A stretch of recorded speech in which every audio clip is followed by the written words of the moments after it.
giatlah untuk mencari informasi. Informasi yang saya sampaikan melalui WA Group itu hanya bersifat sebagian, ya, sebagian informasi yang mungkin kalian kalau di Google terus dicari di Google gitu akan lebih banyak informasi di sana. Ya. Juga termasuk masalah Undang-Undang Cipta Kerja, ya, itu bisa aja nanti menjadi isu bagi kelompok satu pada saat membahas masalah bisnis analisis, ya, bisa dimasukkan ke dalamnya.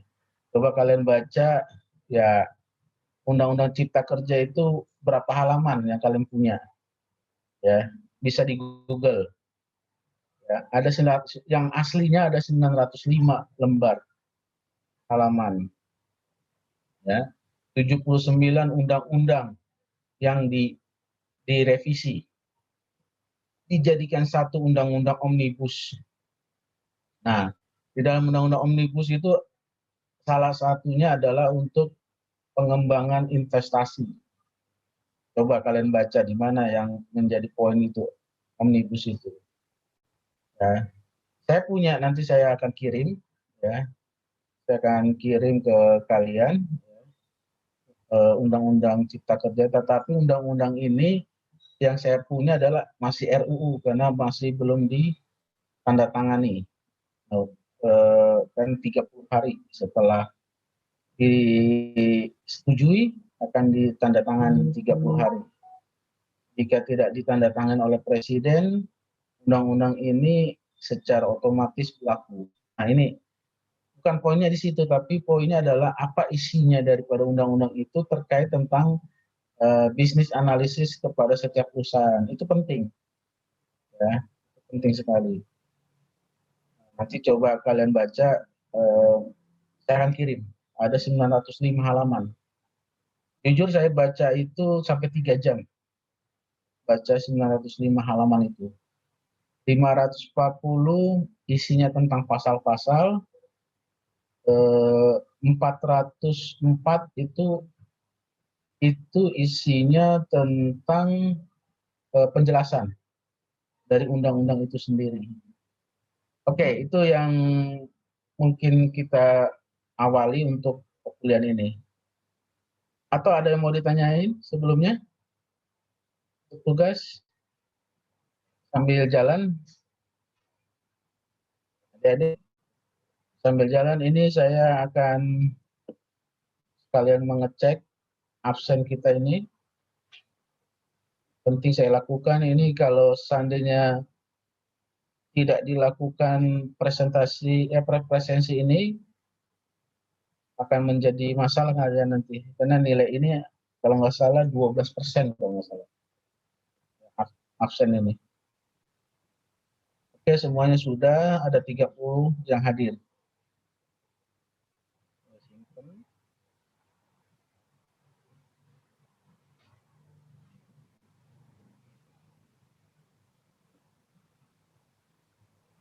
Ini nanti kita akan bahas, ya. Dan juga akan kita bahas mengenai laporan keuangan. Oke, ada pertanyaan sebelum saya mulai mengenai tugas kita? Jadi kalau nanti ada interupsi, silakan aja, ya. Kalian tanyakan. Oke, sebelum masuk ke recasting, ya, saya akan memulainya dengan ini untuk analisis laporan keuangan, ya, terutama untuk kelompok 3. Nanti kan kalau kelompok 3 ini membahas tentang financial analysis, analisis laporan keuangan, ya. Di laporan analisis laporan keuangan ini sebenarnya yang dilihat itu banyak faktor, ya. Ada namanya comparative analysis, common size analysis, analisis rasio, ya. Nah, yang utama 3 itu aja dulu. Sedangkan valuation, lalu capital asset price model itu belakangan aja. Ya. Cuma 3 itu aja karena kalian terbatas terhadap laporan keuangan berupa neraca dan laporan rugi laba. Nah, rugi laba atau neraca ini berapa tahun yang kalian ini kan? Saran saya ambil minimal 2 tahun. Minimal biar bisa dibandingkan. Ya, bisa dibandingkan. Nah, sekarang pertanyaannya adalah apakah semua dari comparative analysis, common size analysis, rasio analisis itu dipakai? Kalau saya melihatnya harus semuanya dipakai. Ya, cara ngitungnya itu pakai Excel gampang. Poinnya adalah sebenarnya adalah karena ini adalah analisis laporan keuangan, yang perlu kalian lakukan bukan dari sisi hitungannya, bukan. Kayak saya kembali lagi hitungannya sudah saya anggap kalian sudah mengerti. Mengerti dalam artian mengerti paham, paham ya, paham terhadap rumus itu. Yang jadi kondisi yang perlu diperhatikan, yang menjadi hal yang harus diperhatikan oleh kalian adalah posisi di mana kalian itu masih harus mengetahui apa yang menjadi isi dari laporan keuangan itu. Ya, contohnya gini, kalau kalian di antara kalian 30 orang, kalian tuh IPK-nya misalnya IP yang terakhir 3,00. Secara logika individu 3,00 itu kalau dia individu itu udah dikatakan lulus karena lulus itu minimal 2,75, ya kan? 2,75 karena udah atau 3 itu udah lulus lah, terhindar dari DO. Permasalahannya kalau seandainya kita bandingkan dengan tahun lalu, dengan diri kita tahun lalu misalnya, IPK kita 2,9 tahun lalu. Sama-sama lulus di situ. Sama-sama kita tidak kena DO karena 2,75 di atasnya. Tetapi kalau kita bandingkan dengan komparatifnya, artinya tahun ke tahun, kita ngalami peningkatan enggak? Dan peningkatan itu berapa persen? 2,9 menjadi 3,00, naik 0,1. Persentasenya dihitung dari 3,00 kurang 2,9 dibagi 2,9 kali 100%. Nah, ini nilainya berapa di sini? Itu komparatif analisis. Itu perbandingannya. Jadi secara individu kalian sudah lulus, tetapi apakah dari tahun ke tahun itu mengalami peningkatan? Itu harus kalian analisa itu. Harus istilahnya berbunyi gitu loh. Ya. Saya pernah punya pengalaman dengan Bu Menteri Keuangan, Bu Sri Mulyani, ya, dalam hal presentasi.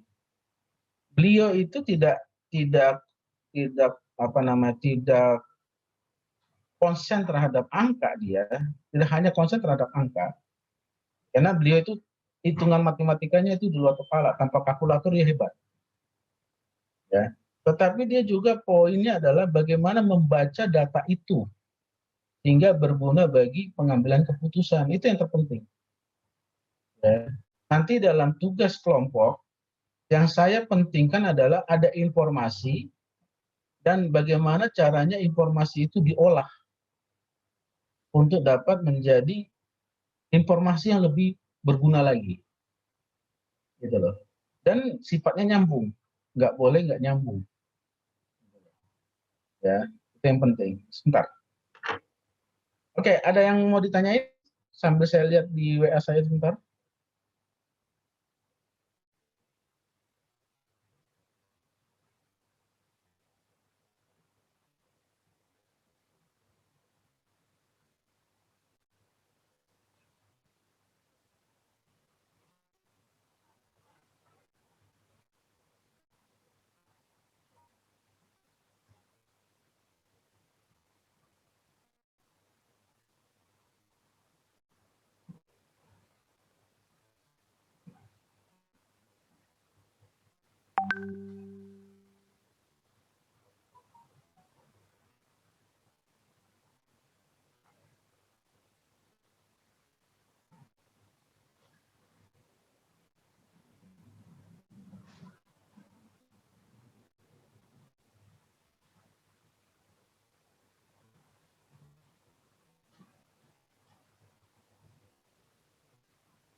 Oke, adik-adik sekalian, ini nggak ada pertanyaan atau malu-malu nih kalian ini? Oke, saya lanjut ya. Ah, oh dimasukkan di situ ya. Oke deh, kalau gitu sih. Oke, nanti kita apa namanya kita baca satu-satu. Makasih Mas Mufti. Oke, saya lanjut lagi ya. Jadi di dalam pembandingan tadi secara individu kita sudah tahu gitu bahwa diri kita terlepas dari DO, apa namanya IPK kita naik. Permasalahannya kalau kita bicara individu, kita tidak tahu kita bagus atau tidak, eh, pandai atau tidak, eh, masuk ke rata-rata kelas atau tidak, kalau tidak dibandingkan. Sehingga yang perlu yang kalian tahu adalah kita perlu membandingkan diri kita dengan orang lain.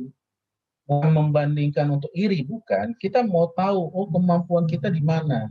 Karena setiap manusia itu punya kelebihan, punya kekurangan.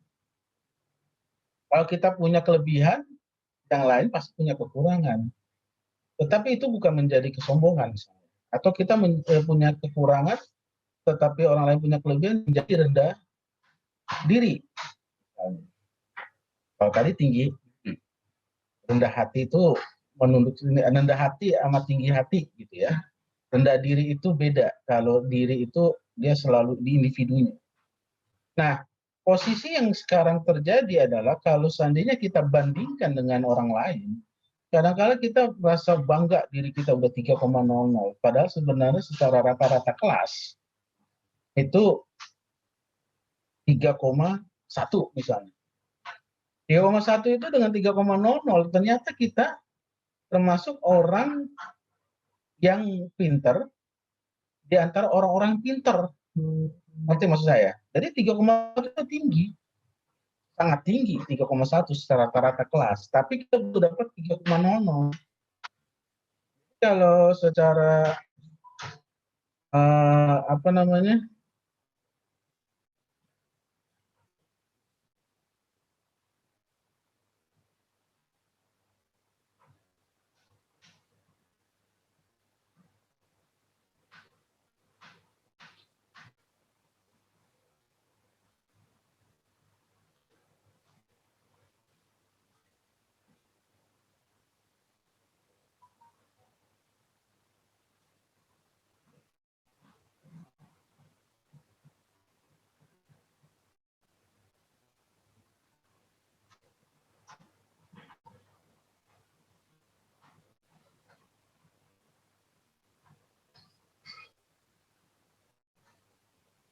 Oke, mohon maaf saya harus jawab Pak Ses dulu, eselon 2 terhadap tugas yang kemarin diberikan. Oke, pada saat kita bandingkan diri kita dengan rata-rata, ternyata kita di bawah. Atau sebaliknya rata-ratanya 2,9 di kelas, saya atau kalian tuh 3, sekian. Berarti kalian adalah orang yang paling pintar di antara yang pintar. Kalau tadi orang yang pintar di antara yang paling pintar. Nah, itu dia. Atau bisa jadi orang yang paling bodoh di antara yang paling bodoh. Gitu loh. Itu hal-hal yang harus dipakai gitu ya. Nah, dalam analisis laporan keuangan itu juga sama. Jadi poinnya adalah kadangkala kita belum tentu ya gitu loh, secara pasti. Kadang-kadang gini, bisa dikatakan kita itu masih di rata-rata, belum di atas rata-rata. Sama dengan perusahaan. Perusahaan kalau pada saat dirinya dibandingkan dengan tahun-tahun yang lalu, itu bisa lebih bagus posisinya pada saat ini, karena dia meningkat terus. Tapi meningkatnya dia itu sebenarnya kalau dibandingkan dengan perusahaan lain di dalam industri yang sama, itu nggak ada apanya. Jadi poin di sini adalah selain kita membandingkan diri kita sendiri secara mungkin pakai tahun sebelumnya atau pakai 1 tahun tapi dia masing-masing itu seperti namanya common size analysis tadi, berapa komponen yang paling besar dan segala macam, dan rasio analisis. Nah itu nilainya akan lebih lebih kecil. Kita harus bisa bandingkan diri kita dengan perusahaan lain atau minimal rata-rata industrinya. Gitu. Kita nggak melihat dari nilai besar kecilnya uang ya rupiah. Kenapa? Kita sudah membuat satu ukuran yang sama, bisa prosentase, bisa indeks. Itu poinnya.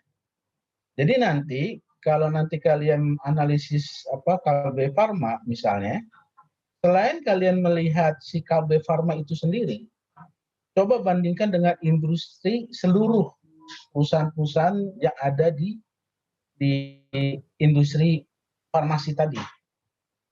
Kenapa? Karena kalau nanti posisinya kalian tidak bisa membandingkan dengan industrinya, itu yang dikhawatirkan apa? Posisinya adalah kondisi di mana masing-masing orang, masing-masing industri atau masing-masing perusahaan dalam industri itu akan berbeda-beda. Makanya selalu menggunakan rata-rata kelas, rata-rata industri. Karena itu lebih fair. Rata-rata itu di antara, di tengah-tengah. Ya kan? Kalau udah masuk rata-rata ke atas sudah paling bagus lah. Itu ya, adik-adik. Jadi dalam menganalisa itu yang terpenting dalam hal ini bukan dari posisi dia dalam hal untuk menghitung secara individu, tetapi juga harus menghitung secara industrinya. Ya.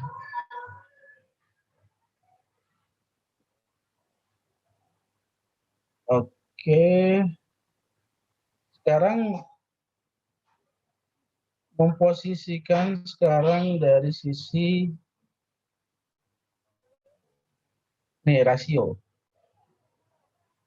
Nih, ini rasio ya.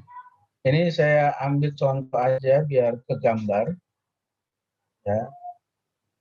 Ini kalau dari sisi rasionya untuk Wika ya.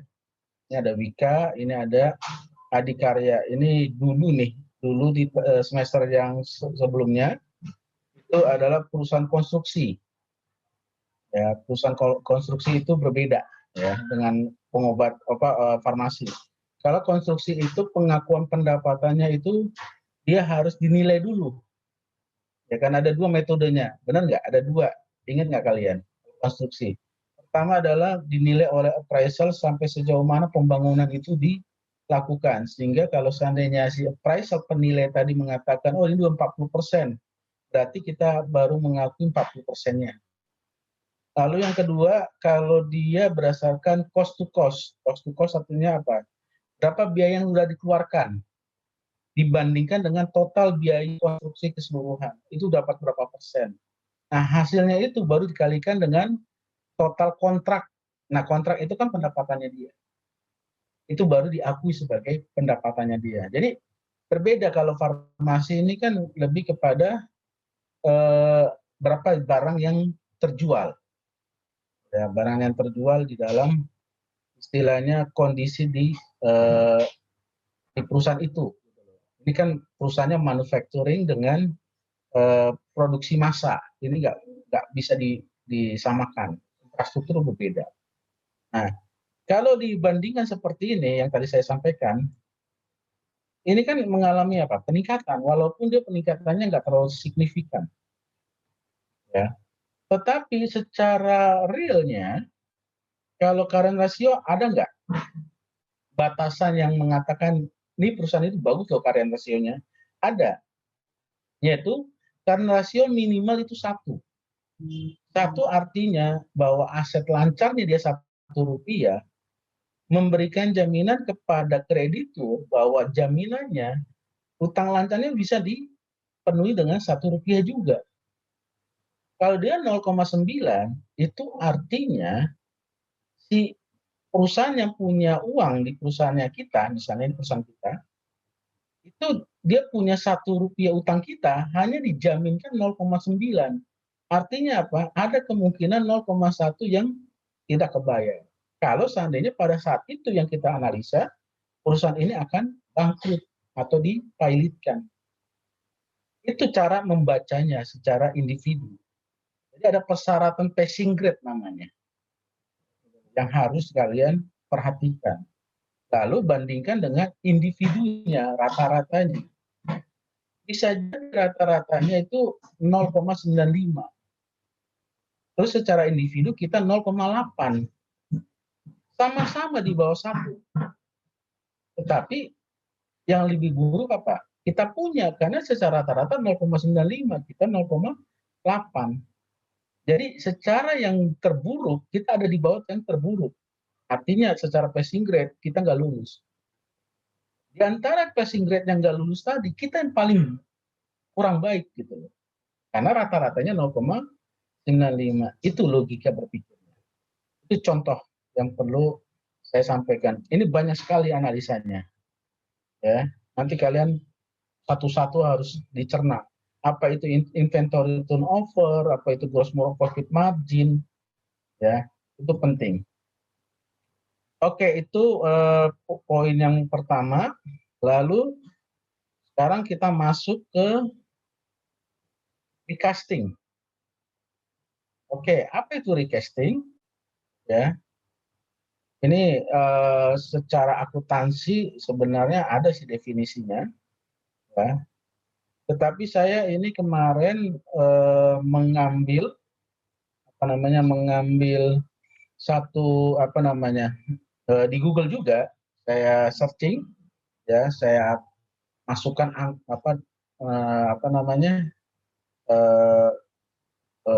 word atau kata-kata recasting, apa yang dicari oleh Google. Ternyata di kamus besar bahasa Indonesia saya dapat, ya. Jadi masuk recasting itu adalah menuangkan kembali. Sebenarnya waktu saya kuliah, recasting itu enggak itu artinya. Artinya menyusun kembali. Apa yang disusun? Yang disusun adalah perkiraan-perkiraan. Atau kalian kenal namanya COA, ya, COA, Chart of Account, bagan perkiraan. Neraca disusun ulang, ya. Terus utang disusun ulang, modal disusun ulang, laporan rugi disusun ulang. Sekarang yang disusun ulang itu apa? Kadangkala di laporan keuangan setiap perusahaan itu berbeda-beda susunannya, ya, susunannya. Tetapi secara garis besar itu semua sama. Contohnya, pasti kalau dalam hal membuat neraca ada aktiva, ada pasiva, itu pasti itu. Tinggal nyusunnya skontro atau stafel. Skontro itu kiri kanan, di sisi aktiva sebelah kiri, pasiva sebelah kanan. Atau stafel itu atasnya aktiva, bawahnya pasiva, atas bawah. Ya. Rugi laba juga sama. Ada yang namanya single step, ada multiple step. Apa itu single step? Menggabungkan semua pendapatan dikurangi dengan semua biaya. Itu namanya single step. Kalau multiple step itu bertahap. Ya, penjualan dikurangi harga pokok penjualan, dapat gross profit margin. Gross profit margin dikurangi biaya operasional lainnya, dapat earning before interest tax, dikurangi suku bunga jadi earning before tax, dikurangin teks dapat earning after tax. Itu namanya multiple step. Gitu loh. Itu yang disusun kembali. Nah, itu maksudnya recasting. Karena kala si perusahaan itu menggabungkan semua. Sehingga pada saat kita analisa, contoh kasus misalnya, kita mau menganalisa utang. Utang di dalam hal laporan keuangan ada dua, utang jangka pendek, utang jangka panjang. Nah, pada saat kita bahas utang jangka pendek, kadangkala ada komponen, ya komponen di situ dimasukkan utang gaji dengan utang operasional, suku bunga, segala macam. Ini yang jadi masalah. Makanya diperlukan recasting, menuangkan kembali, memisah-misahkan. Gitu loh. Normalnya adalah setiap satu perkiraan harus bisa menampung minimal 100 kejadian transaksi. Tapi kalau di bawah 100 transaksi, biasanya nama perkiraan itu digabung-gabung. Kalian pasti nemuin namanya utang gaji tunjangan potongan dan apa gitu. Itu nama satu perkiraan. Salah nggak itu? Enggak salah. Itu namanya membuat efisiensi nama perkiraan. Gitu. Itu nggak ada masalah. Atau nama lain utang lain-lain. Artinya apa? Setiap transaksi utang yang sifatnya tidak terdefinisi di atasnya, contohnya utang gaji, ya berarti yang dimasukkan ke dalamnya itu gaji-gaji yang masih utang, utang usaha, utang yang timbul karena pembelian secara kredit, terus utang sewa, utang yang timbul karena sewa. Nah, utang lain-lain untuk apa nih? Ini untuk menampung transaksi-transaksi yang sifatnya jarang terjadi, tetapi itu muncul. Itu yang dimasuk ke dalam. Nah, ini yang terjadi sekarang ini. Kalau itu digabungkan, coba bayangin, cara menganalisanya gimana nih? Karena kita maunya menganalisa apple to apple. Ya enggak? Operasional, nah operasional dong. Masa operasional dengan gabungan non operasional kan nggak mungkin. Itu maksudnya recasting. Jadi recasting ini sebenarnya bukan menghilangkan atau membuat balancing baru, bukan. Tetapi angka-angka yang ada di atas kita bedah lagi dan kita jadikan satu komponennya dengan yang sejenis. Sebentar ya. Mak, mobil mak. Siapa yang bikin? Hah? Halo mak. Ada yang buka nggak itu? Coba lihat dulu. Ada yang buka? Oh, oke. Oke, sorry. Ada alarm tadi. Sampai mana tadi? Oh ya, recasting. Jadi logikanya adalah menyusun kembali recasting itu. Ya. Jadi di sini saya contohkan misalnya memisahkan kas dan non kas tangible, kas dan non kas. Kadangkala ada loh yang menggabungkan antara kas dan non kas. Ya, yang maksudnya kas itu apa sih? Kas itu adalah uang di petty cash yang ada di bendahara perusahaan. Uang yang ada di bank. Ya, bisa tabungan, deposito, apalah, cek, rekening gilo. Yang pertanyaannya, perangko, materai, apa itu? Itu uang bukan? Itu alat tukar bukan? Itu bukan. Tetapi kadangkala di perusahaan itu menggabungin aja. Karena kalau itu kita lakukan, pertanyaannya ada nggak analisa yang salah di situ? Bias. Bias itu menyimpang. Bisa. Kenapa? Materai itu nggak bisa loh kita bawa materai beli makanan, nuker uang, nuker pakai materai. Apalagi sekarang materainya 6.000 sampai 10.000 sekarang. Itu yang salah. Gitu loh. angka rupiahnya nggak ada masalah. Sebenarnya materai tadi jangan dimasukkan ke non cash, tapi masukkan kemana? Ada yang tahu nggak? Supplies atau bukan persediaan ya, bukan persediaan, utilities namanya. Kalau di dalam apa laporan keuangan itu, bukan persediaan. Kalau persediaan apa? Logika berpikirnya, ada yang tahu nggak? Ada yang bisa jawab nggak? Kenapa disebut persediaan? Eh, Novi, kamu tahu nggak apa itu persediaan? Novi, Novia Wahyu, halo. Iya, Pak. Ya, coba apa itu persediaan? Persediaan Ayo, itu Novi. barang yang akan dijual, Pak. Yang bisa dijadikan cash atau aset lain. Oke, konkretnya apa, Novi? Konkretnya apa? Halo? Iya, Pak. Cadangan mungkin, Pak. Nah, gimana? Check balance. Oke. Ada yang bisa membantu? Ini karena kalau seandainya apa namanya tidak ngerti persediaan itu apa, itu susah gitu ya. Oke, Berta, Dania, silakan. Ada yang tahu? Iya Pak, Ya. kalau menurut Ya. saya persediaan itu aktiva yang dimiliki perusahaan bisa untuk dijual atau bisa juga digunakan untuk dikonsumsi Pak, untuk membuat barang yang akan dijual tersebut. Oke, good.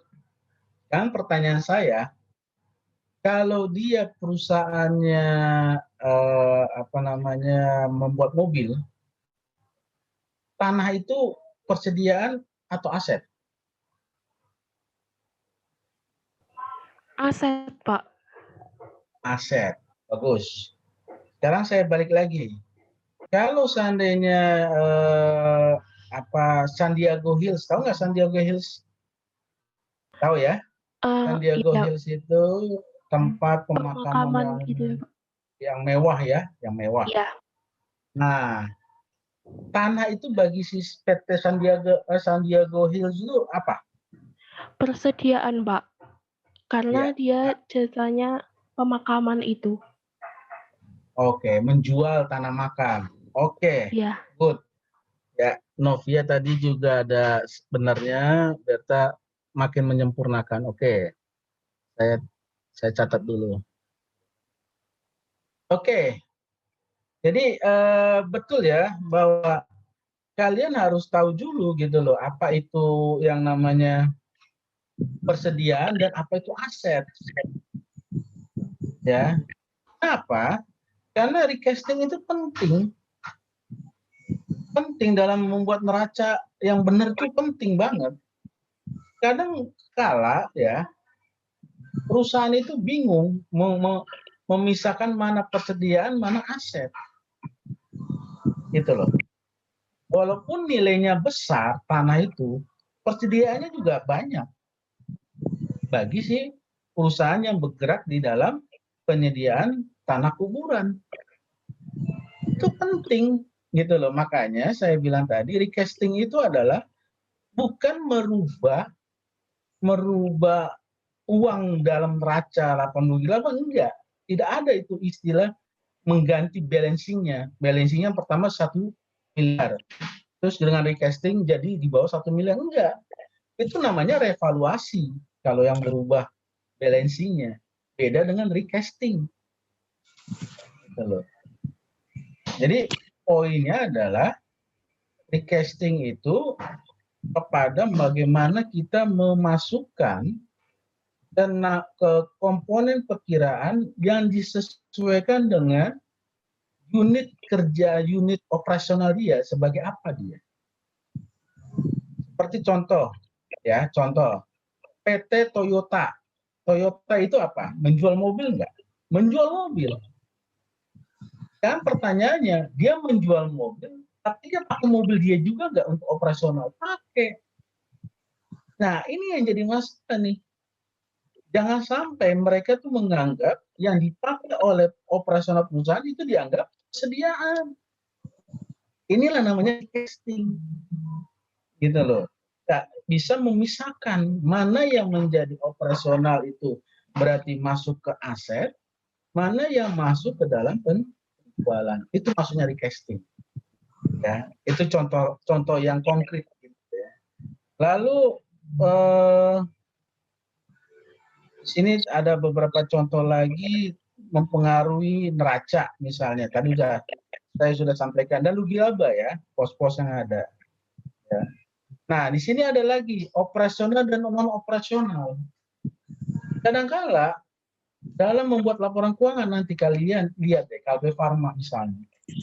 Itu syukur-syukur dia bisa membedakan mana yang operasional, mana yang non operasional. Hanya saja ada satu perusahaan kadangkala dalam membuat laporan keuangannya dia gabungkan operasional dan non operasional. Itu yang kadang-kadang itu salah. Oke, nangkap ya poinnya ya. Jadi maksud saya di sini adalah seringkali operasional dan non operasional itu digabungkan. Bayangkan kalau seandainya kalian tidak memisahkan operasional dan non operasional itu main gabung aja. Terus kalian lakukan rasio, terus dibandingkan dengan rasio yang hampir mirip sama dengan industrinya. Bisa jadi industrinya itu memisahkan rasio untuk operasional dan rasio untuk non operasional. Kan nggak apple to apple. Benar nggak? Contohnya, konkretnya. Kita bandingkan dengan orang yang sama. Ya, orang yang sama, manusia sama-sama. Tanpa melihat fisiknya dulu. Tetapi kalau kita bandingkan, lalu kita lihat dengan hal yang sama, contohnya sama-sama membawa barang yang berat, dua orang ini. Kita anggap, kuat kok sama-sama. Ternyata itu nggak salah seperti itu. Bisa jadi yang A itu dia nggak bisa bawa, dia perlu alat bantu karena tangannya nggak kuat. Yang satu nggak perlu, angkat aja, tetapi kemampuan dia ngangkat cuma beberapa meter, dia juga nggak kuat. Artinya apa maksud di sini? Maksudnya dalam recasting kita tidak merubah angka baseline-nya, angka di bawahnya itu nggak berubah. Yang berubah di atasnya, yaitu apa? Memasukkan kepada perkiraan yang sama untuk dapat dibandingkan dengan hal yang sama juga. Artinya membuat hal itu menjadi sama lagi. Sehingga gampang dia membandingkan dan apple to apple. Nggak mungkin dong kita bandingkan apel dengan jeruk, nggak mungkin. Ya. Nggak boleh kita membandingkan hal yang berbeda, itu nggak boleh. Wajahnya, bentuknya, ya kita harus bandingkan kepada hal yang sama, itu dari casting. Terus ada lagi, nih tadi udah operasional, perhatikan aktiva leasing. Nah ini juga sama. Leasing itu ada dua. Ada leasing operasional dan leasing capital, modal. Kalau saya tanya, kalian ngerti nggak ini? Ini pasti diajarin lah di akuntansi keuangan. Kalau leasing operasional, itu maksudnya di mana? Aktiva lancar. Atau kadang-kadang bukan aktiva lancar. Dia masuk ke biaya operasional. Di mana?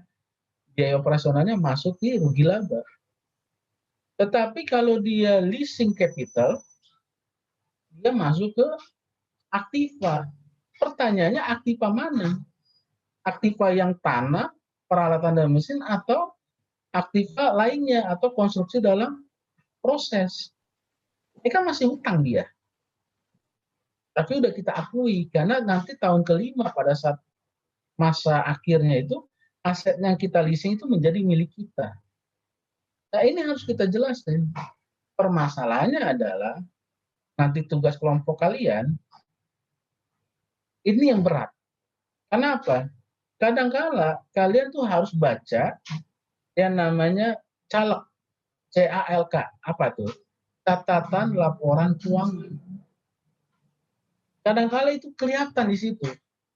Yang dimasuk operasional adalah, yang dimasuk belanja non operasional adalah nilainya sekian, sekian, sekian. Nah, itu tambahan informasi catatan laporan keuangan tadi. Nggak semua informasi sama, nggak semua. Namun demikian, Pak, kalau seandainya tidak dapat informasi yang tadi Bapak sampaikan, sampai dengan deadline presentasi, saya juga nggak mau seperti itu. Karena kalian nggak dapat, kalian nggak mengerjakan. Saran saya adalah cari sebanyak-banyaknya informasi dan galilah informasi itu dengan analisa yang mendalam. Walaupun dia informasinya sedikit, tetapi kita bisa menganalisis. Kan banyak kalian lihat ya para pakar-pakar ya, pakar komunikasi, pakar politik. Dia bisa berbicara kenapa? Karena dia ada datanya. Dan kadang datanya itu tidak lengkap. Ini yang jadi masalah. Tidak lengkap, datanya itu nggak lengkap. Tapi dia bisa ngomong, jual omongan gitu loh. Beginilah, begono, begini. Kalau ditanya udah baca belum undang-undangnya Cipta Kerja, kayak demo kemarin. Kalau kemarin saya lihat anak stan demo, ya, saya pastikan kalian DO.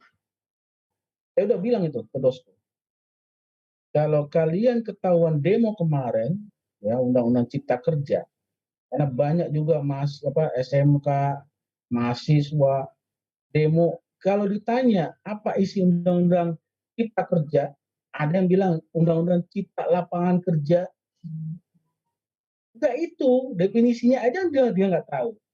Undang-undang Cipta Kerja yang benar, bukan lapangan kerja. Diplesetin namanya Undang-Undang Cipta Lupa Kerja. Kan ditanyain nggak ngerti, demo. Ini sampai mencekam kemarin tuh. Saya di kantor itu, waktu bakar-bakaran itu. Ngeri. Dan saya disuruh pulang. Nah, artinya apa? Kalau kalian saya lihat itu ada namanya kalian dan ada foto kalian lagi demo, saya pastikan DO. Dan saya udah bilang sama Dosko, sama kampus. Orang stan itu intelektualnya tinggi. Baca dulu undang-undangnya, gitu loh. Jadi poin saya adalah kalau seandainya informasinya kalian dapatin sedikit, nanti kalian kan dalam diskusi nanti kelompok, kalian kan memberikan informasi, saling memberikan informasi. Gitu loh. Saling menyempurnakan. Artinya apa? Saya ingat pesannya Bu Menteri. Orang bego kalau seandainya nggak mau menganalisis karena datanya nggak lengkap.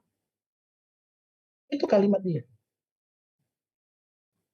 Yang benar adalah apapun data yang ada, asal ada kejujuran di situ, datanya valid, walaupun jumlahnya sedikit, itu bisa kita ambil keputusan dengan lebih baik daripada kita tidak melangkah. Itu kalimat itu muncul kenapa? Ada rapat seluruh pegawai di Kementerian Keuangan melalui Zoom, kalau nggak salah itu di 1.500 orang rapat itu seluruh Indonesia, bahkan di perwakilan kita di Kementerian Keuangan di luar negeri, ada anak stan baru lulus nanya itu, Bu Menteri, kalau seandainya saya disuruh oleh pimpinan menganalisa data saya sedikit, terus saya boleh nggak tidak mau melakukan analisis? Apa yang Bu Menteri? Kamu itu anak stan, kok dosennya ngajarin seperti itu? Inilah saya sekarang. Saya mau ngasih tahu ke kalian, jangan pernah menganggap data saya itu sedikit sehingga nggak bisa dianalisa. Bullshit. Semua informasi itu bisa dianalisa. Gitu loh. Artinya apa? Saya hanya mau menekankan banyak-banyaklah buka Google, carilah informasi. Tadi saya udah katakan, saya nyari ini recasting ini itu dari Google. Saya bilang dalam Google itu pengertian recasting secara umum. Tahu-tahu cung cung cung cung yang muncul ada seperti ini salah satunya. Padahal waktu saya kuliah recasting itu bukan bukan apa tadi istilahnya pengungkapan kembali apa penyusunan kembali atau menuangkan kembali. Yang setahu saya adalah melakukan klasifikasi kembali kepada komponen yang sebenarnya. Ya operasional ya semuanya operasional. Non operasional ya non operasional. Apa definisi operasional dan non operasional? Sama seperti persediaan. Operasional adalah semua belanja yang dikeluarkan pada saat memproduksi barang. Non operasional semua belanja dikeluarkan karena apa? Mensupport. Contohnya apa? Kalau non operasional dengan operasional yang gampangnya gaji. Gaji itu ada dua loh. Gaji pegawai pabrik dan gaji pegawai di kantor pusat. Kalau bicara belanja operasional, gaji yang pabrik itu operasional.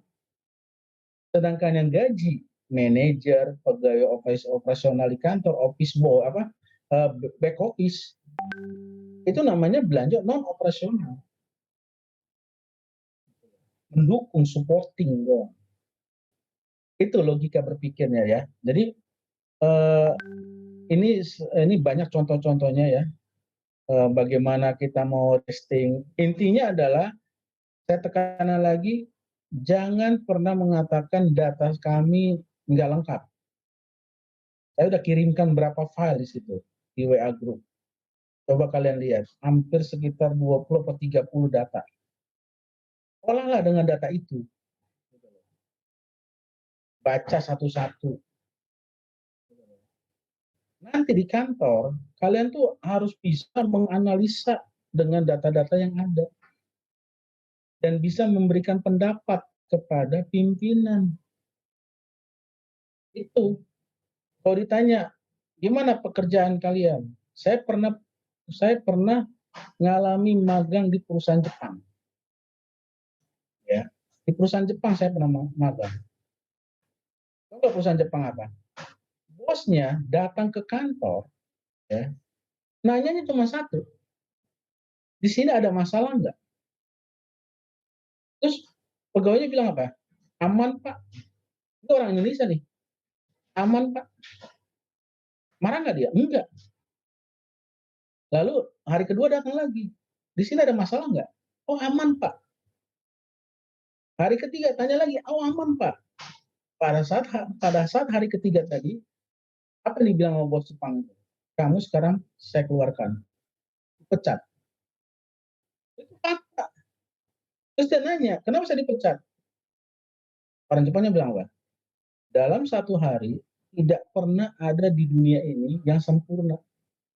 Pasti ada masalah, walaupun kecil masalahnya. Itu yang saya ingin tahu. Dia preventif, bukan represif. Preventif itu menjaga jangan sampai terjadi. Represif sudah kejadian baru diperbaiki, itu yang salah. Orang Jepang nggak mau seperti itu. Dia harus preventif. Jadi dia tidak mau laporan yang sifatnya ABS, asal Bapak senang. Ngerti maksud saya? Jadi kalau dalam analisis ini, kalian nggak usah sungkan-sungkan menyampaikan bahwa oh perusahaan kabel Pama itu buruk Pak, laporan keuangannya begini. Nanti kita lihat, kita bahas sama-sama. Jadi jangan pernah mengatakan Pak kami nggak dapat pertanyaan itu Pak, kami tidak dapat data itu Pak. Saya nggak mau kalimat itu muncul. Yang saya mau adalah kalian cari informasi di luar yang 30 file yang saya kasih ke kalian, kalau nggak salah 30 file. Lalu kalian analisis yang lebih baik, kalian cari itu semua di tambahan-tambahannya, kalian tuangkan. Saya sudah kirim kan, contohnya ada Garuda, ada Waskita kalau nggak salah kemarin. Apakah pakai bahasa Inggris? Enggak perlu pakai bahasa Inggris. Bahasa Indonesia aja. Gitu loh. Oke, nangkap ya.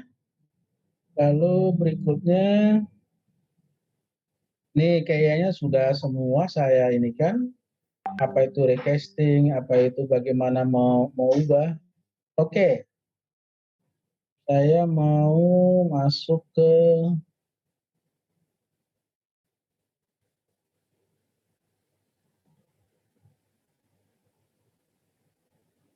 Google Classroom. Tadi si Mufti bilang, Pak, ada di Google Classroom. Oke, saya buka ya. Apakah kalian mau bertanya pakai Google Classroom aja? Silakan ya. Tanda.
Oke,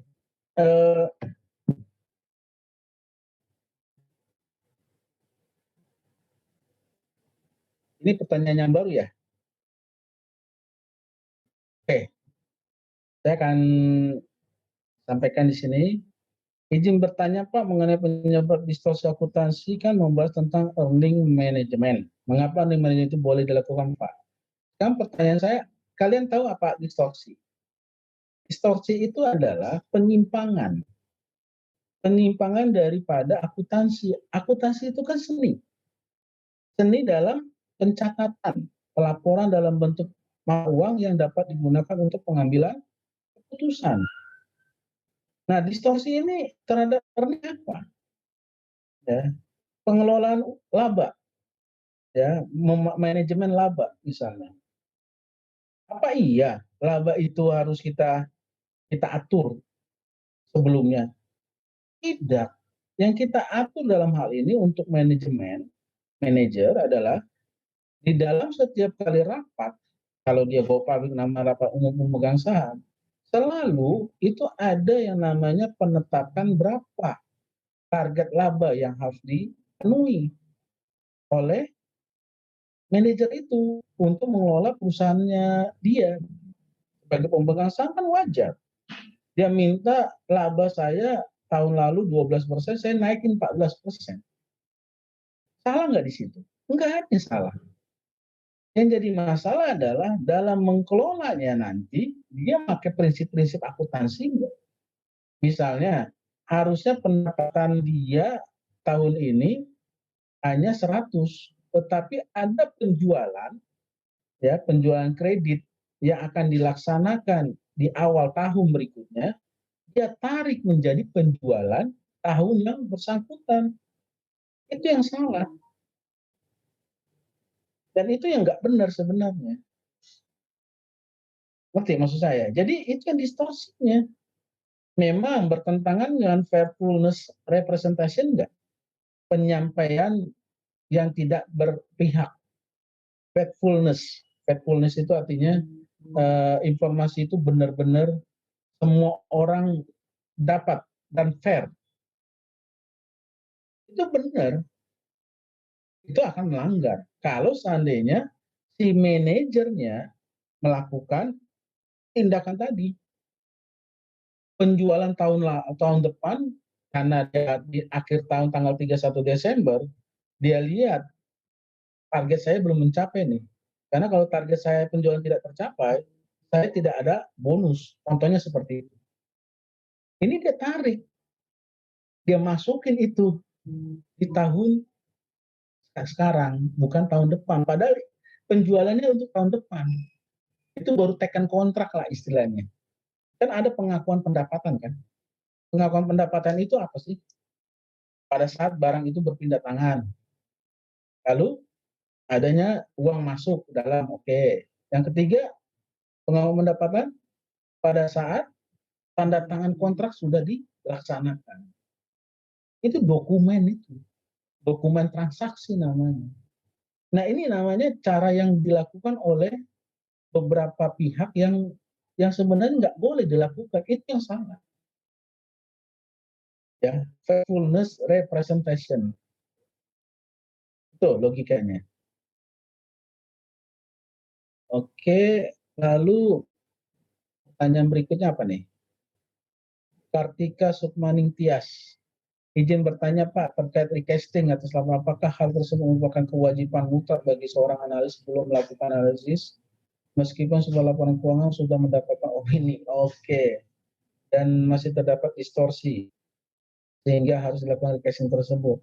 Kembali lagi, recasting itu bukan menggantikan nilai rupiah totalnya, enggak. Recasting itu hanya memasukkan kepada komponen golongan yang sama. Itu aja sebenarnya. Pertanyaan berikutnya, wajib mutlak nggak Pak? Sebenarnya nggak mutlak-mutlak banget. Kalau seandainya laporan yang dibuat oleh suatu perusahaan yang kita analisa sudah bisa membedakan mana yang operasional dan non operasional. Takutnya jadi ada ada apa namanya, penyimpangan. Ya, kalau dalam statistik apa sih tingkat kesalahan alfa? Ya, statistik kalian pinter-pinter alfa itu. Ya, tingkat kepercayaan dengan alfa 10%. Artinya apa? Kita seorang analis, seorang peneliti masih mentolerir kesalahan di dalam penyediaan data itu maksimal 10% datanya. Kalau itu iya, boleh, masuk akal itu. Ya, nggak ada masalah itu. Mantap ya, adik-adik. Jadi apakah harus? Ya, kalau memang sudah data itu nggak dapat, jangan dipaksakan di recasting. Tapi kalau kita tahu ada pemisahan antara belanja operasional dan non operasional, padahal di laporan keuangan itu digabung, ya kalian harus pisahkan dulu. Karena akan menjadi distorsi nanti informasinya. Yang satu digabungkan, yang satu dipisahkan, beda nanti. Rupiahnya akan berbeda, persentasenya akan berbeda. Tapi kalau nggak ada informasi itu jangan dipaksakan juga. Jadi itu maksudnya. Jadi walaupun sudah WTP bukan berarti laporan itu sudah benar, tidak. Itu keperluan kita untuk menganalisa kok. Bukan dari sisi WTP-nya, bukan. Di casing itu untuk dapat menganalisa lebih tajam lagi. Itu maksudnya. Ya. Masalahnya apa, datanya apa, lebih tajam lagi. Sebentar ya.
Oke, saya lanjutkan. Jadi nanti sampai jam 9 ya kita kuliahnya. Karena oke jam 9.15 lah. Saya harus rapat lagi 9.15. Oke. Berikutnya pertanyaan berikutnya Berta. Ini sama kayaknya. Izin bertanya Pak, earning management dilakukan dengan berbagai upaya, income smoothing, big bet, sebagai langkah untuk mengurangi, apakah earning management ini dapat dikategori sebagai fraud? Nah ini cenderung melaporkan laba tidak sesuai antara fakta aktual yang didapat dengan yang disebut. Sebenarnya dikatakan fraud tidak juga, karena fraud itu adalah eh, menguntungkan dirinya atau kelompoknya. Itu fraud, kesalahan yang paling berat di dalam laporan keuangan. Lebih kepada kesalahan sistem dan prosedur. Kalian udah belajar audit kan? Kan ada 4 kesalahan.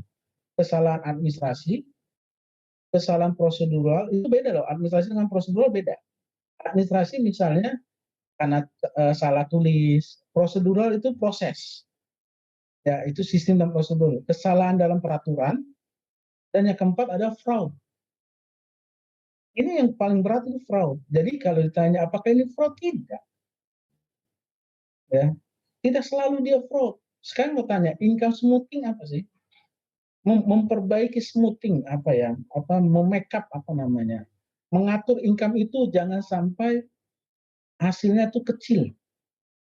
Itu income smoothing namanya. Ya. Kalian menyebutkan ini, ya saya harap ngerti ya apa itu maksudnya. Jadi, apakah ini salah? Tidak, tidak salah. Ini masuk akal kok. Ya, earning management itu nggak ya tidak melakukan itu. Ya, ya kalau saya lihatnya kesalahan sistem dan prosedur. Kecuali kalau dia orang akuntan dan itu tahu dia salah, tapi tetap dilakukan, itulah itu lebih tinggi lagi, gitu loh, kesalahannya. Tapi bukan fraud. Sepanjang belum nggak ada keuntungan bagi dia, tapi nggak tahu ya, apakah nanti dia karena dia labanya turun dan dia nggak dapat bonus, terus dia melakukan hal yang itu, nah itu mungkin bisa dikategorikan fraud, tapi bukan fraud sebenarnya, gratifikasi ya kalau nggak salah, karena mengharapkan sesuatu melalui sistem, nah sistem itu, sistem dan prosedur. Oke, saya lanjut. Izin bertanya Pak Waraal, nggak tahu nih namanya Waraal. Mengapa penekanan pada salah satu aspek relevan dan reliability merupakan salah satu sumber distorsi akuntansi? Iya. Lalu untuk trade off, mana yang lebih baik untuk ditekankan? Waduh, kalau dibilang trade off, berarti kalau ke trade off harus memilih salah satunya. Padahal di akuntansi nggak boleh. Relevan dan reliability itu adalah dua hal yang penting. Relevan adalah sesuai apa yang dia laporkan. Reliability atau reliable itu artinya data yang disampaikan itu benar-benar dapat dipertanggungjawabkan. Relevan itu sesuai, yang reliable itu dapat dipertanggungjawabkan. Jadi kalau ditanya dua-duanya ya jangan dibandingkan, trade off-nya nggak ada. Dalam akuntansi dua-duanya harus. Gitu loh. Cuman yang berbeda adalah mungkin kategorinya, prosentasenya. Tergantung seorang akuntan. Itulah judgement-nya dia. Ya, itu jawabannya. Izin bertanya Pak, pada tahap keempat dalam evaluasi kualitas earning dikatakan bahwa kita harus bisa mengidentifikasi dan menafsirkan red flag. Ini red flag itu adalah kerah merah. Artinya ini kaitan dengan apa namanya? Birokrat. Permainan dengan pegawai pemerintah, PNS. Kan? Yang menyebabkan kategori red flag apa? Yaitu tadi bersekongkol untuk apa? Tidak bayar pajak, negosiasi dengan Direktorat Jenderal Pajak. Direktorat Jenderal Pajak bilang, pajak kalian tuh 1 miliar, kalian gak usah bayar deh 1 miliar, bayar aja 500, nanti 200 juta kasih ke saya. Itu namanya red flag. Itu banyak dulu, sekarang DJP enggak. Tangkap dia udah, langsung pecat. Gitu. Oke, mohon izin sebentar ya adik-adik, sambil berpikir ya, saya mau izin dulu sebentar, saya mau jawab, telepon dulu ya.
Oke, adik-adik, saya lanjut lagi.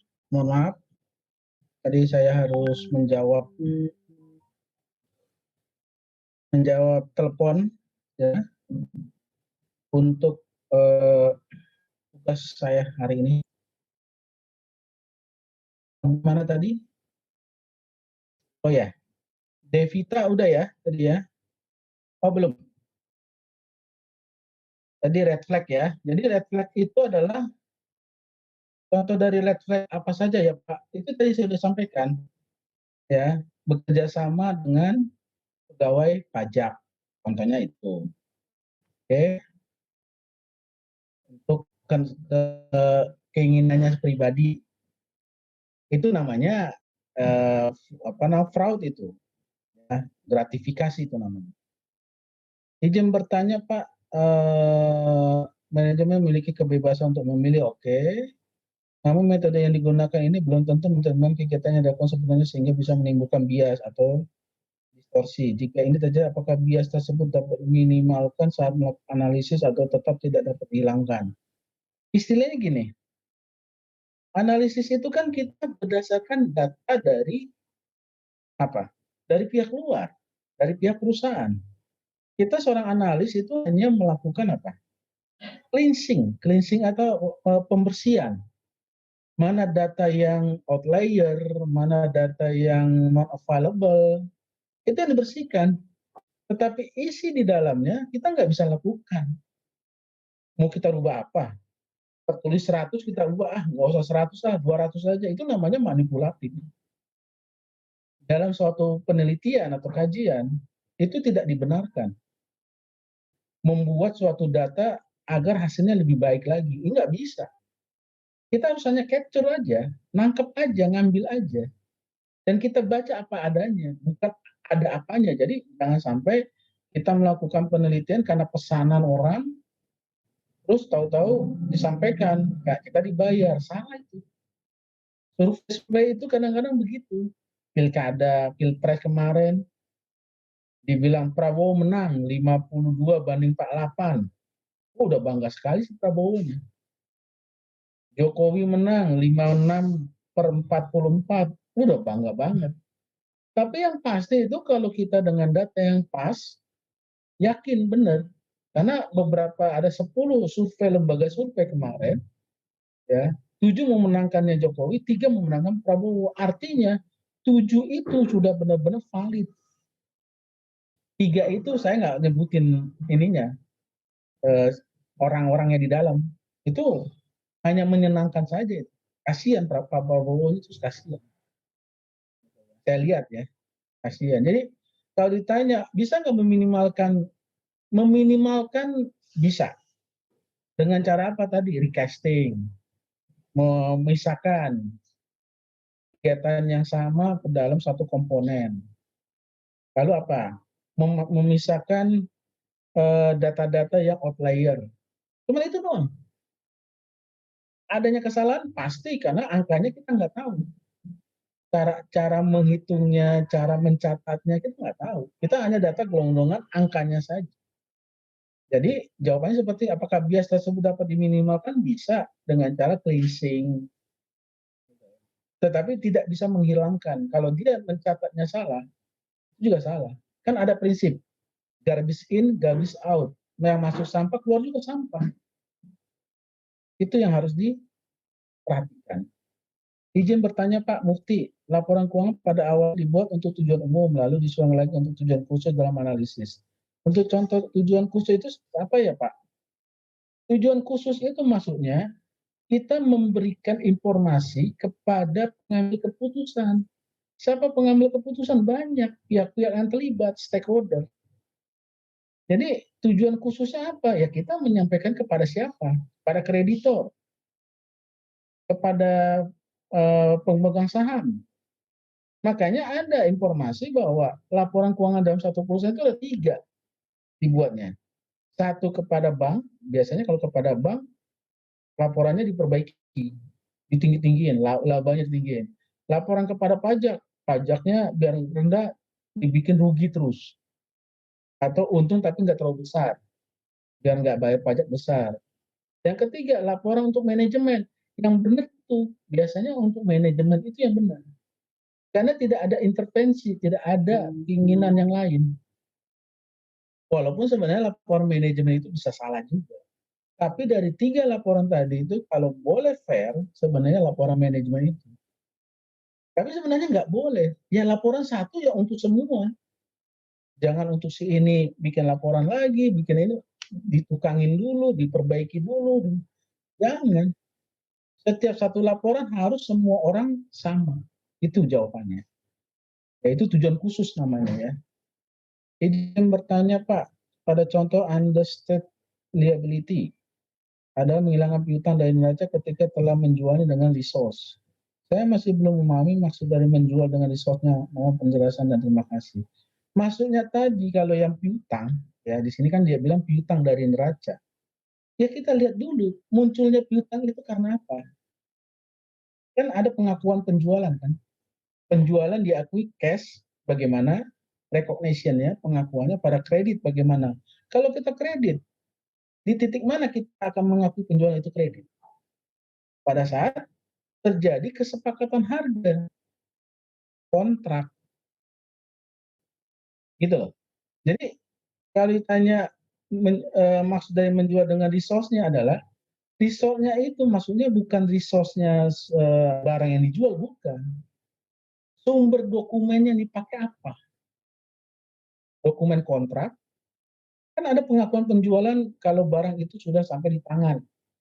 COD, cash on delivery. Barang itu sampai baru dibayar. Sekarang udah lagi ngetrend tuh, GoFood, yang ngirim-ngirim barang itulah, COD, cash on delivery. Bayar cash setelah dikirim. Itu kan, itu resource-nya itu, COD itu. Pengakuan pendapatan setelah barang itu berpindah ke kita.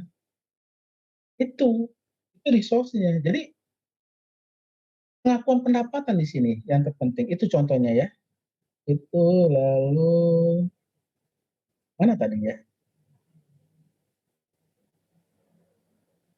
Izin bertanya Pak, apakah ada batasan dalam distorsi Pak? Jika ada contohnya seperti apa? Distorsi itu nggak ada batasannya. Tetapi di dalam analisis kita punya ada adjustment. Batasan nggak ada ya. Saya bilang nggak ada batasan. Adjustment. Adjustment itu penyesuaian diri kita. Umumnya 3%. Audit dikatakan tidak material kesalahannya kalau dia masih dalam batas 3%. 3% dari mana? Nilai yang kita audit. Contohnya kita ngaudit APBN. APBN kita berapa? 2.100 triliun. 3%-nya berapa? 63 triliun. Kalau nanti dalam laporan keuangan APBN-nya negara diaudit, ternyata kesalahannya nggak nyampe 63 triliun, berarti auditor merasa yakin bahwa laporan APBN di tahun itu wajar tanpa pengecualian. Karena dia bilang, saya adjustment saya itu 3%. Itu udah, jangan ditanya, kalian udah belajar audit kan, 3% itu ditanya nggak sama dosennya? Pak, kenapa 3%? Ini berdasarkan hasil kajian juga 3% di seluruh dunia. Kalau ditanya oleh semuanya, orang auditor dunia, dia akan bilang, saya adjustment saya 3%. Kebanyakan yang jawab 3%, 3-5% yang benar. Statistik, tingkat kesalahan paling tinggi berapa? 10%. Jadi tergantung. Jadi kalau ditanya di sini tadi, batasan distorsi itu bagaimana Pak? Ya, belum tentu, masing-masing orang berbeda. Nanti analisanya juga akan berbeda. Gitu. Jadi distorsi itu bisa 3%. Izin bertanya Pak, dengan recasting itu kan analisis bisa menentukan earning power supaya data dapat digunakan untuk melakukan proyeksi atau masa depan, iya. Earning power itu harus seperti apa ya Pak agar proyeksi ke depannya bagus? Kekuatan laba agar lebih bagus. Ya prinsipnya sebenarnya bukan masalah kekuatan labanya, tapi cara untuk menguatkan laba itu bagaimana, earning power. Ya caranya apa? ya inovasi. Sekarang ini kan banyak yang perlu dilakukan. Kita nggak bisa lagi makan di tempat, di restoran, ya. Orang takut makan di luaran, adanya juga maunya masak sendiri. Contohnya saya lah, keluarga saya. Selama 7 bulan di rumah, saya jarang makan di luar. Di restoran tuh jarang. Hampir nggak pernah. Masak terus. Saya kadang-kadang beli, tidak makan di tempat. Ya ini kan cara-cara ini harus berubah. Perusahaan atau rumah makan harus berubah. Bagaimana dia mau mendapatkan laba kalau seandainya caranya itu masih susah. Bagaimana dia mau mendapatkan laba kalau dia susah juga? Caranya adalah dia harus berinovasi. Berinovasi dengan tujuan apa? Meningkatkan laba, meningkatkan penjualan. Gitu loh. Ada lagi perusahaan yang menjual harganya tadinya dia jual Rp40, dia jual jadi Rp30. Artinya apa? Dia mengurangi jumlah labanya. Harusnya dengan 40 harganya dia untung 15. Tapi karena untuk menarik ininya dia turunkan menjadi 30, dia untung cuma 5. Yang terpenting apa? Yang penting barang saya terjual.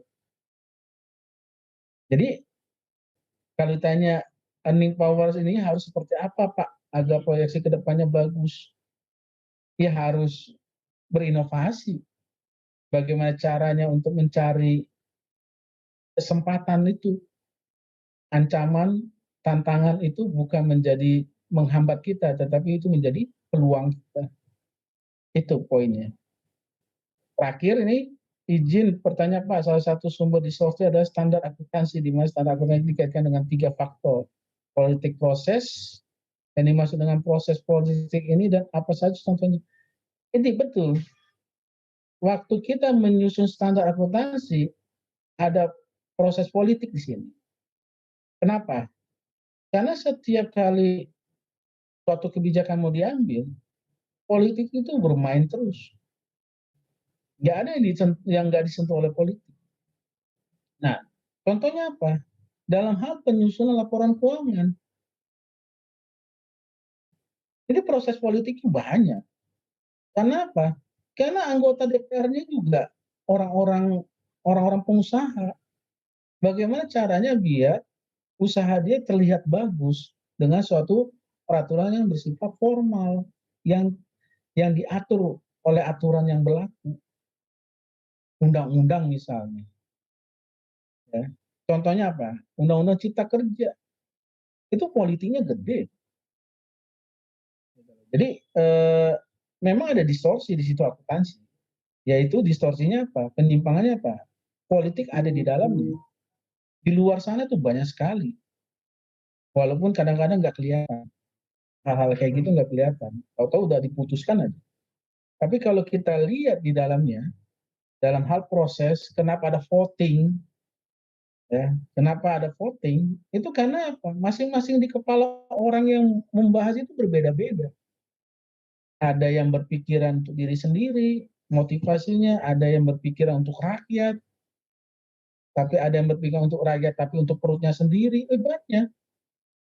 Jadi kalau ditanya apakah setiap proses penetapan suatu peraturan udah bersih dari distorsi, jawabannya tidak.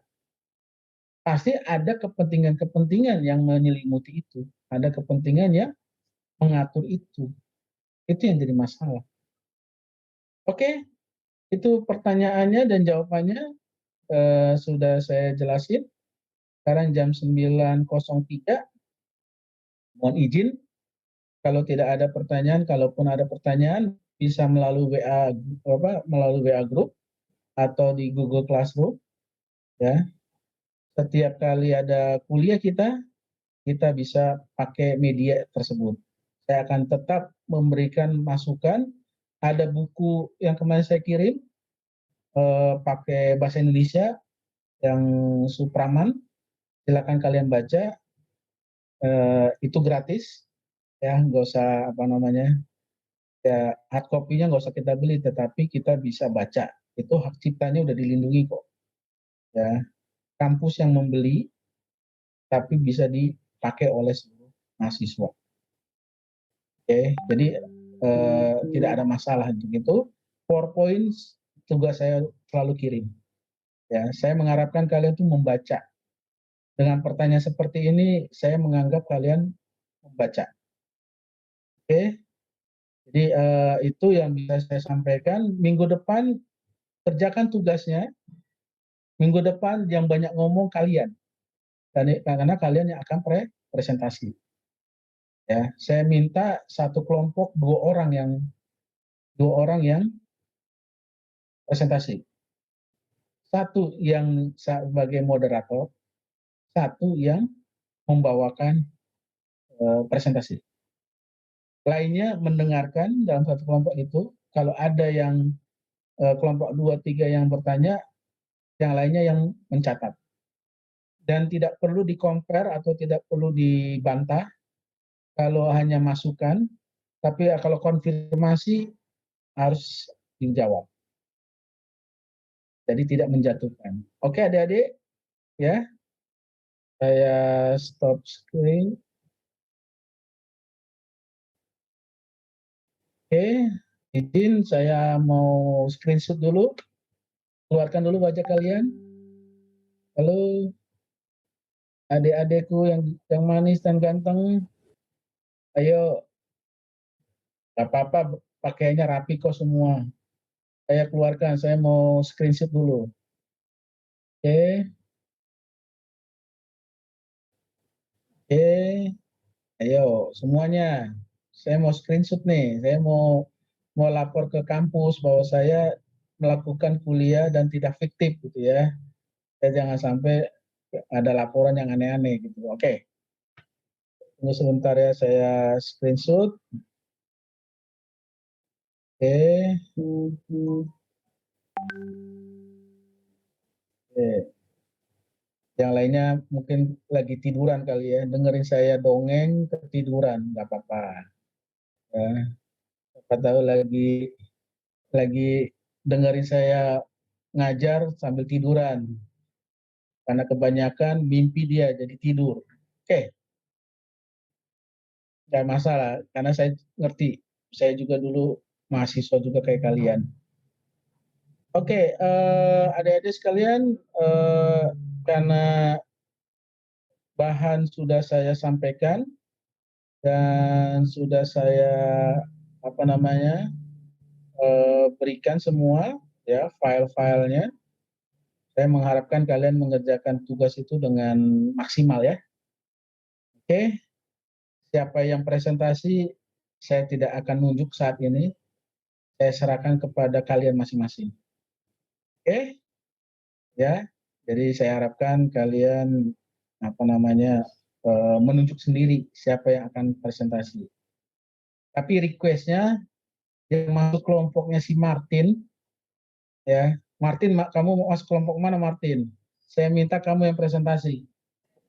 Baik, Pak. Ya. Ya, itu kamu saya tugasi itu. Ya, saya nggak tahu kelompok mana kamu, tapi kamu salah satunya. Oke.